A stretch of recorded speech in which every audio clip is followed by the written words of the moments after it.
So if you read the title of this video, you'll pretty much already know what it's going to be about. Now, I'm going to be asking you guys a question. It is a question video, and it is also a comparison video. Not really an official versus per se, but, you know, it is what it is, I suppose. This has been something that has been on my mind for the past, well, few weeks, to be honest, and I just want to see what you guys think about it.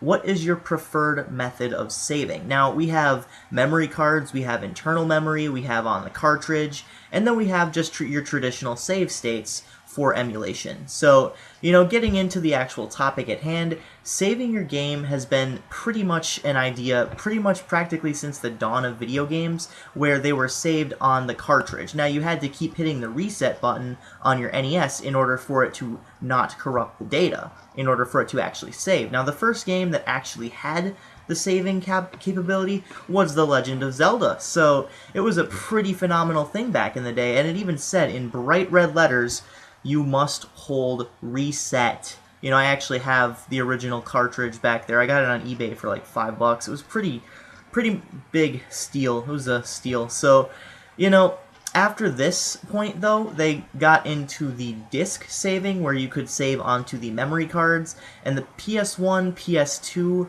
and I believe the GameCube. Not sure if GameCube has internal storage or not, or if it just has memory cards, but I know the PlayStation has memory cards. Now, the advantage of memory cards over saving onto the disc or the cartridge is the non-corruption risk, because when you save onto a memory card, it's just right there in your pocket. Now, you can take this memory card wherever you want to go, and you can keep buying new memory cards whenever you run out of space.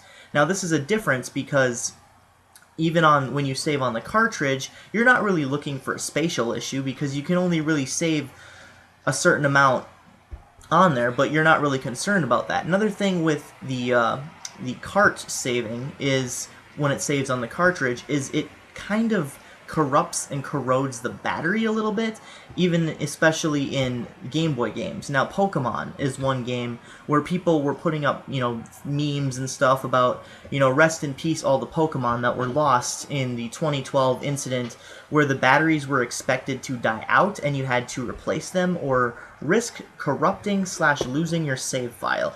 Now, with a internal memory on, say, the Xbox and the PS3, 360, stuff like that, you don't have that risk. It's just stored in the memory, but the problem with that is you have to lug your system everywhere, but that is only if you don't have online. If you have online, you can do cloud saves and PS Plus online storage, but that's a feature that you have to pay for. So I'm not sure exactly if you can add more things to that, but you have a set limit of how much you can actually store, especially if it's like internal memory. So that's one disadvantage. For me, I don't really know. I'm kind of, you know, in the middle on internal storage versus memory cards, because with memory cards, you can buy like as many as you want, pretty much, especially for the PS2. I mean, those files were really small. You could get one of these things right here, 8 megabytes. That's all you needed. 8 MB. Now, I have 3 of them, and I still haven't filled up all 3. I've only filled up 1, and I pretty much organize all my game saves on the other 2. So I've got a pretty good system going on here, but the thing is, I want to know what you guys think. What is your preferred way? Another thing is save states, where you actually, you know, hit F1, F2, or whatever it may be on your emulator, and you can just save wherever you go.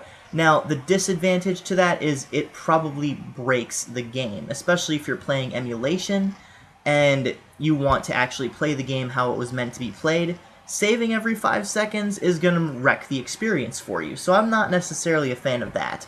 So storing your game that way, I know it's a pretty small file, but it does have its disadvantages. So for me, I don't know, like, I wasn't really into buying memory cards because I got 3 of them for Christmas when I was like 12, so I'm not sure how expensive they were back in the day, but I do know that they don't do that much anymore. So for me, I really like the memory cards because my PS3 is like already full practically. I can't download any more games on it without deleting games and then replacing them and then, you know, deleting the games as I go. So that's one way I could do it.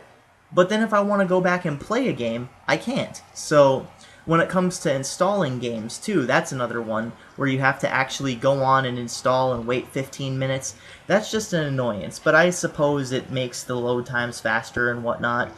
So for me, I'm kind of in the middle. So I really do like taking a memory card over. If my friend has the exact same system, I can just take the memory card over without having to lug my system everywhere. I mean, hell, maybe I'll have to take an extra controller, but I'm not going to have to take my entire system.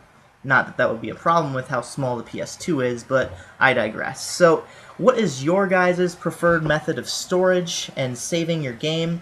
Just curious, and it's just kind of an idea that came to mind, kind of a random thought. So, with that, I am Midnight Strike 3625, and as always, keep calm and rock on.